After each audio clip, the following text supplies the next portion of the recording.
Happy கேரன் வணக்கம். கார வடை பண்ணுறதுக்கு நீங்கள் ஒரு பவுலில் 2 கரண்டி தோசை மாவு எடுத்துக்கோங்க. தோசை மாவுலேயே புளிப்பு இருக்குது, அதில் கொஞ்சம் உப்பு இருக்குது.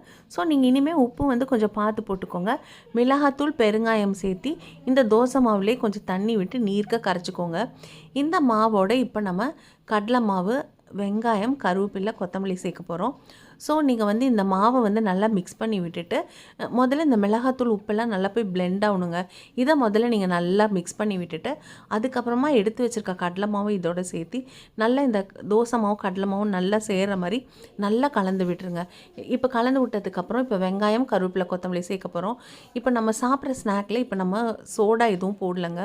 ஸோ இதோட பேஸே பார்த்திங்கன்னா தோசை மாவில் அரிசி உளுந்து இருக்கா, அதுக்கப்புறம் வந்து கடலை மாவு சேர்க்குறோமா, ஸோ கடலைப்பருப்பு தான் அது. அதுக்கப்புறம் வெங்காயம், கருவேப்பிலை, கொத்தமல்லி. ஸோ எப்போவுமே நம்மளோட ஸ்நாக்கோட பேஸும் ஹெல்த்தியாக ஹோம்மேடாக இந்த மாதிரிலாம் பார்த்து நமக்கு இந்த மாதிரி சாப்பிட்றதுக்கு பழகிக்கணும் சந்தோஷமாக. நீங்கள் வந்து வடை பார்த்திங்கன்னா அந்த கார வடை வந்து இந்த மாதிரி ட்ராப் ஆகணும் நம்ம வந்து போடும்போது. அப்போது நீங்கள் எண்ணெய் வந்து அடுப்பில் நல்லா காய வச்சுட்டு இந்த வடை அடுப்பில் போட்டதுக்கப்புறம் கொஞ்சம் சூடு வந்து கொஞ்சம் கம்மி பண்ணிவிட்டு மெதுவாக திருப்பி விட்டுட்டு அப்புறம் திரும்ப ஏற்றி விட்டுக்கோங்க அடுப்பை. அப்போ இந்த மாதிரி நீங்களும் நல்ல இந்த கார வடை இந்த மாதிரி சந்தோஷமாக சாப்பிட்டு வெங்காயம், தேங்காய்லாம் கூட போட்டு நீங்கள் சந்தோஷமாக சாப்பிடுங்க.